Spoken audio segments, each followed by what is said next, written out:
Jadi adakah hadis ini merujuk kepada Hawa ni? Adakah beliau ni telah mengkhianati suami dia? Tentu saja kata Dr. Solah, khianat di sini bukanlah bermaksud khianat dengan melakukan zina. Tentu saja, sebab ibu kita ni kata Dr. Solah, Hawa tidak akan berbuat sedemikian kerana dia adalah manusia yang mulia. Dan tentu saja dia itu lahir, kalau kita katakan lahir di syurga, tentu saja dia tak akan buat benda perkara tersebut. Bahkan kata Dr. Solah, Hawa ni merupakan seorang yang lemah lembut. Jadi khianat di sini ialah khianat dalam agama dan membuka peluang untuk keperbuatan maksiat. Maksud di sini tuan-tuan, saya ringkaskan sebenarnya beginilah. Ada hadis lain sebenarnya. Ada hadis lain yang mengatakan bahawa wanita ini adalah fitnah. Fitnah ni apa? Fitnah ni ujian. Fitnah ni ujian. Jadi maksud Allah di sini bukanlah Hawa ni nanti yang menyebabkan Adam ni alaihissalam makan buah tu. Dua-dua nak makan buah tu sebenarnya. Dia biasanya kalau dalam agama lah dan dalam keluarga lah, yang biasanya yang hasut dia bukan perempuan. Isteri selalunya akan ikut suami. Kebiasaannya macam tu. Jarang-jarang lah kita laku tengok suami ni ikut isteri. Jarang lah. Jarang. Melainkan ada beberapa ketika lah. Tetapi biasanya nak buat benda-benda yang besar ni, selalunya isteri akan ikut suami. Jadi itu kebiasaannya. Jadi nak menunjukkan bahawa Nabi nak bagi tahu kalaulah taklah kerana Hawa ni dijadikan, maka tak adalah perempuan-perempuan ni yang ada yang akan mengkhianati suami dia.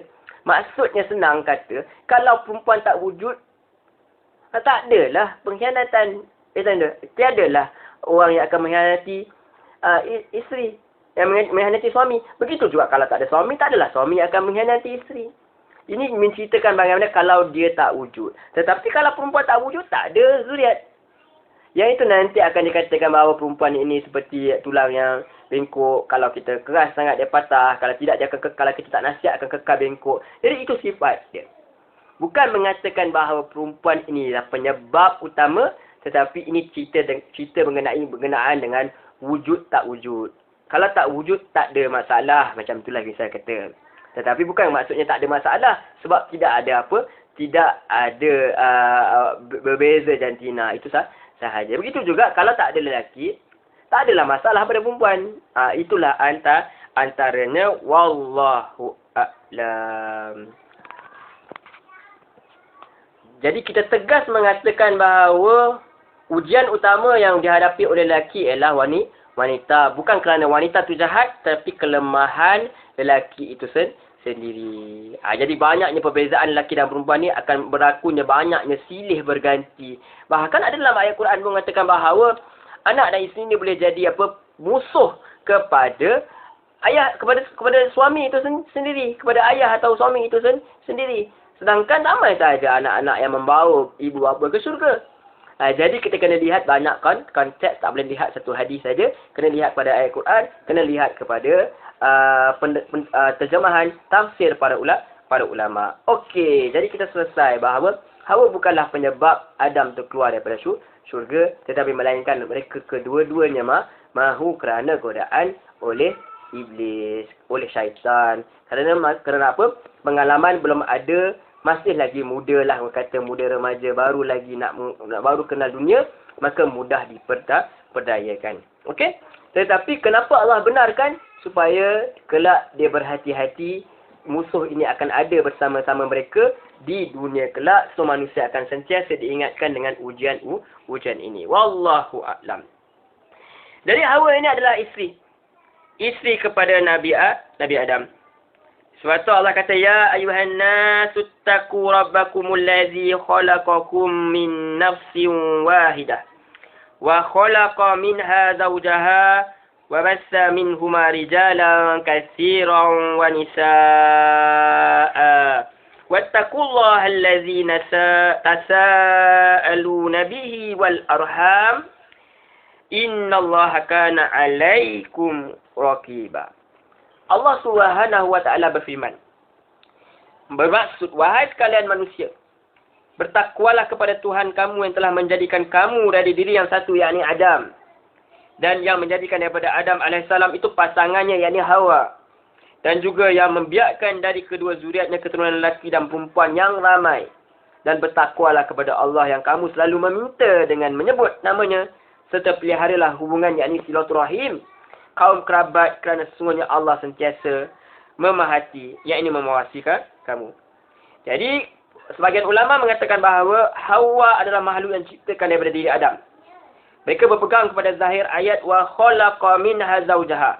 Iaitu sesungguhnya Hawa diciptakan daripada sebahagian tubuh Nabi Adam kerana partikel min membawa maksud at-tab'id. Maka bahagian tersebut adalah bahagian tulang rusuk Nabi Adam.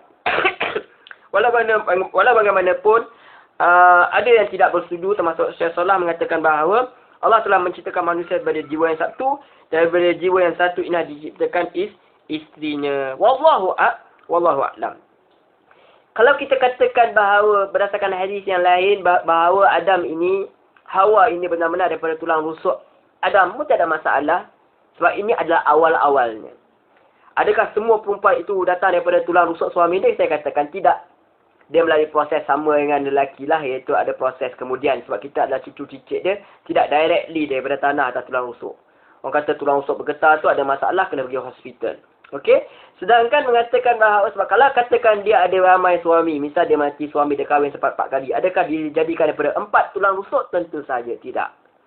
Sekarang Adam logik Hawa suaminya, Hawa itu suami dia seorang sahaja, itu Adam. Jadi logik kalau kita nak katakan, walaupun saya berbeza daripada pandangan Rasulullah, tetapi saya lebih senang pada mengatakan bahawa ya, Hawa itu datang daripada tulang rusuk Nabi Adam, tetapi cuma Hawa seorang sahaja, bukan semua perempuan dalam dunia ini. Kita katakan wallahu a'lam.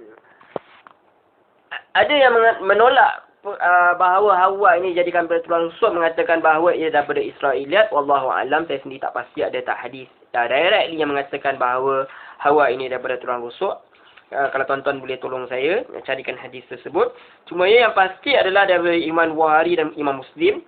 Nasihatilah para wanita dengan kebaikan. Sesungguhnya seorang perempuan itu diciptakan daripada tulang rusuk yang bengkok. Dan yang paling bengkok daripada tulang rusuk itu ialah pangkalnya. Jika kamu cuba untuk meluruskannya, maka dia akan patah. Namun apabila kamu biarkan dia, maka dia akan lebih bengkok. Oleh itu, nasihatilah para wanita dengan kebaikan. Wallahu a'lam. Dia isteri ni tuan-tuan, kalau kita didik dengan elok-elok, dia akan bersama-sama kita buat kebaikan. Tapi kalau kita buat kejahatan, kita isap okok, kita ajar isteri kita isap okok, dia akan ikut. Sebab kita ni adalah pembimbing dia. Kebanyakan akan ikut. Ada yang okey lah. Ada yang akan kekal dengan prinsipnya, tetapi akan menyebabkan huru-hara. Sebab tu ada fatwa dulu, kalau dulu dah tak tahu sekarang, Arab Saudi kalau suami tak semayang, dipisahkan terus.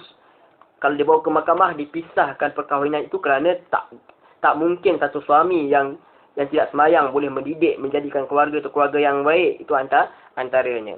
Jadi antara hikmah dijadikan perkahwinan ini adalah supaya apa? Supaya dapat tentu sahaja melahirkan ketenangan, mengawal diri yang ada nafsu itu supaya supaya dilepaskan pada tempat yang betul, supaya tidak pergi kepada yang haram. Supaya tidak, dan juga supaya tentu saja untuk mendapat keturunan. So Allah pun kata dalam surah Al-Baqarah, wa qulna ya Adam uskun anta wa zawjukal jannah. Dan kami berfirman, wahai Adam, tinggallah engkau dan isterimu dalam syurga. Sini perintah itu kepada Adam kerana perintah menjadi ketua keluarga itu, mencari nafkah, menyediakan tempat tinggal, menyediakan pakat, itu adalah tanggungjawab suami.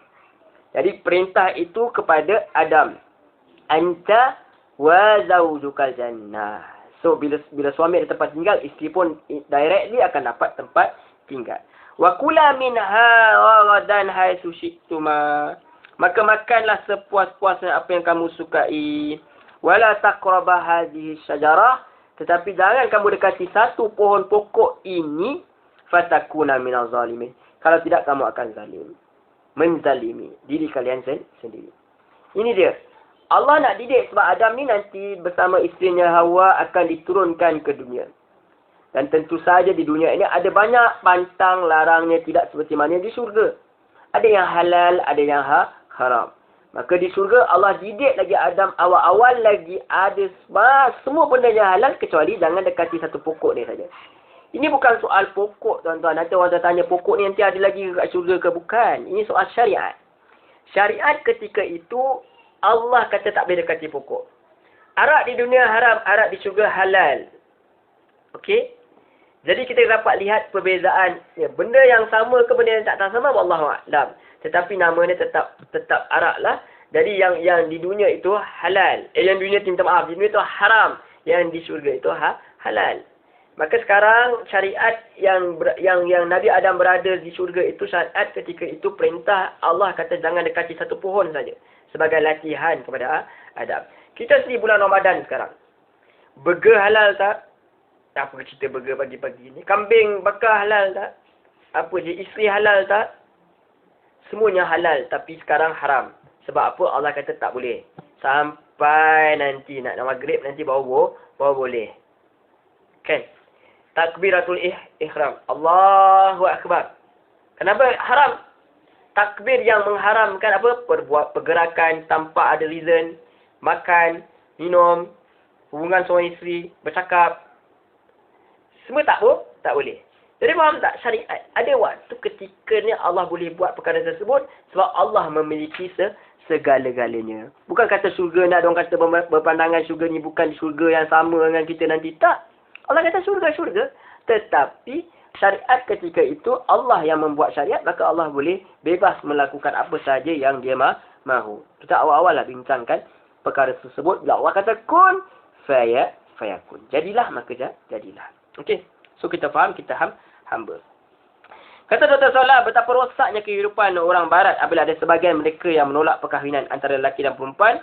Makalah mereka menjadikan hubungan antara lelaki dengan perempuan perkara biasa sahaja. Bertukar-tukar pasangan itu tidak ada menjadi masalah. Kadang-kadang dah ada anak, semua baru cerita nak kahwin. Baru cerita macam, dah ada keserasian, baru nak kahwin. Jadi itu semua tidak mengikut petunjuk yang datang daripada Allah Subhanahu Wa Taala. Jadi ini syurga. Syurga ni rumah pertama kita. Rumah pertama moyang kita iaitu Adam dan Hawa. Dan itulah sebenarnya tanah yang kita perlu rebut, iaitu tanah di syurga. Maka sampailah kepada kita kisah di mana Adam dan Hawa ini bersenang lenanglah mereka di dalam syurga. Tetapi Allah kata, wa ya Adam uskun anta wa zawjukal jannah fakula min haitsu syi'tuma wa la taqrabu hadhihi syajarah fatakuna minaz zalimin. Dan surah A'raf ayat 19, lebih kurang dari ayat tadi. Dan wahai Adam, tinggallah engkau dan isterimu di dalam syurga, serta makanlah dari makanannya sepuas-puasnya, apa sahaja kamu berdua suka, dan jangan kamu hampiri pokok ini. Jika kamu hampir juga, maka akan tergolong dalam kalangan orang-orang yang zalim. Jadi Allah bagi tahu jelas, menunjukkan bahawa Nabi Adam tahu bahawa perempuan tersebut iaitu Hawa adalah pasangan. Jadi tak ada perempuan lain di syurga melainkan Hawa. Kerana di syurga juga terdapat malaikat tapi mereka tidak dikategorikan berdasarkan jantina. Itu dia. Selain itu iblis juga turut bersama-sama mereka di syurga dan dia berasal daripada keturunan jin. Jadi adanya pasangan bermaksud akan adanya zuriat lah.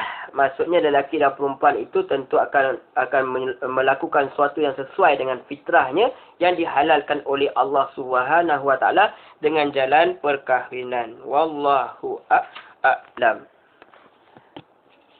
Kenapa diharamkan pokok tersebut? Itu kehendak Allah SWT dan juga untuk membagi peluang kepada iblis lah untuk menjalankan kerja dia dan juga menjadi peringatan kepada Adam AS supaya menjadikan iblis ini yang akan turun juga daripada syurga bersama-sama mereka nanti. Iblis pun turun, mereka pun akan turun. Jadi kita akan sentiasa beringat bahawa musuh ketat kita ialah iblis. Permusuhan itu telah bermula.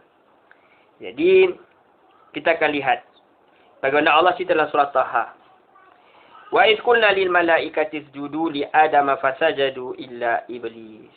Faqulna ya Adam in hadza aduwwun laka falizawjik. Fala yukhrijannakuma minal jannah fatashqa. Inna laka alla taju'a fiha wala ta'ra. Wa annaka la tasma'u fiha wa la tadha. Kata Allah SWT, dan ingatlah ketika kami berfirman kepada malaikat, sujudlah kamu kepada Adam. Lalu mereka sujud. Melainkan iblis, dia enggan sujud. Maka kami berfirman, wahai Adam, sesungguhnya iblis ini musuh bagimu dan bagi isterimu. Oleh itu janganlah dia menyebabkan kamu berdua keluar dari syurga.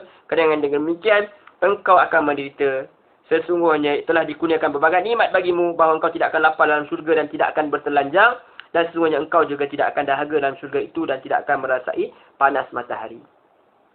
Okey. Allah dah jelaskan. Allah rahim dah pun. Allah tahu. Iblis akan datang menggoda mereka.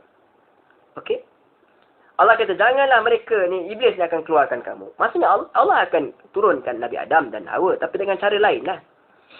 Tetapi sekarang ni hikmah Allah jadikan begini supaya Adam beringat dah bahawa musuh ini yang nyata ini walaupun tak nampak ni adalah iblis yang akan sentiasa menyesatkan beliau, isteri beliau dan juga anak-anak cucu cicit beliau.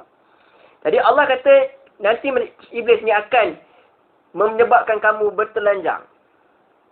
Bermaksud mereka dalam syurga berpakaian lah. Tak adalah dengan dalam setengah riwayat mengatakan bahawa bila dia makan di buah tu nanti bau dia perasan bahawa mereka ini sebenarnya tak pakai baju, tak pakai pakaian. Cerita ni tak boleh diterima. Sebab Allah dah cakap jelas. Ada yang kata, bahkan ulama kita sendiri pun ada yang mengatakan bahawa setelah mereka makan buah baru mereka sedar bahawa mereka ada alat kelamin. Sebab saya rasa tak logik. Tak logik. Sebab apa? Diketahui. Perhubungan suami isteri itu diketahui secara fitrahnya. Setelah pun Adam mengetahui perkara tersebut. Jadi makan pokok ini hanyalah wasilah, penyebab sahaja untuk Adam itu diusir bersama isteri dia. Sebagai peringatan kepada mereka.